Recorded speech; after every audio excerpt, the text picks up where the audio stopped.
उसके बाद हमारा नेक्स्ट क्वेश्चन है 98। 98 में क्या है, एक वृत्त का AD क्या है, व्यास है। एक वृत्त का AD एक व्यास है तथा AB एक जीवा है।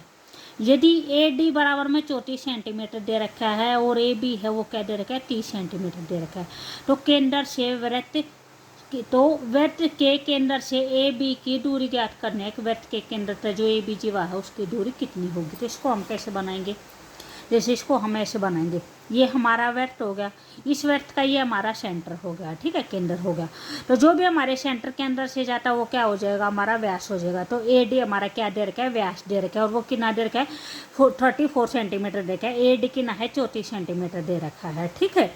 तो यहाँ पे हमारा केंद्र है तो 17 सेंटीमीटर इस साइड हो जाएगा और 17 सेंटीमीटर इस साइड हो जाएगा। उसके बाद AB है, AB एक जीवा दे रखी है, ठीक है, और वो जीवा कितनी दे रखी है, वो 30 सेंटीमीटर दे रखे है। भी अगर हम केंद्र से जीवा पर कोई भी लाइन खींचते हैं तो वो क्या, उसको क्या काटती है, उसको दो बराबर भागों में बांटती है, ठीक है, और वो क्या बनाती है, एक लंब बनाती है, ठीक है। तो यहाँ पे ये 30 है तो ये कितना हो जाएगा, ये 50-50 हो जाएगा। तो अब जो भी हमारी बनी है, ये हमारी क्या बनी है, एक राइट एंगल ट्रायंगल बनी है, ठीक है। इसको हम कैसे लिख सकते हैं, ऐसे लिख सकते हैं, ठीक है। इन्होंने पूछ क्या रखा है, इन्होंने पूछ रखा है कि केंद्र से जो AB जीवा है उसके बीच की दूरी ज्ञात करनी है। तो ये हमारा केंद्र हो गया और ये AB जीवा होगी, तो इसके बीच की दूरी यानी हमें ये फाइंड आउट करनी है, ठीक है। तो इसको हम कैसे लिखेंगे, इसको हम ऐसे लिखेंगे, जो हमारी सबसे बड़ी जो हमारी सबसे बड़ी होती है वो क्या होता है, वो हमारा हाइपोटेनस होता है, ये हमारा बेस होता है। तो हम क्या निकालेंगे, पाइथागोरस थ्योरम से अपना परपेंडिकुलर निकालेंगे। तो जो हमारा परपेंडिकुलर का फार्मूला होता है वो क्या होता है, हाइपोटेनस माइनस में बेस का स्क्वायर हो जाएगा, ठीक है।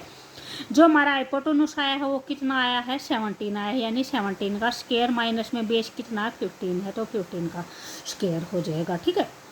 तो यहाँ पे 17 का स्क्वायर करेंगे तो हमारा कितना होता है, 289 होता है, और 15 का स्क्वायर कितना होता है, 225 होता है, ठीक है।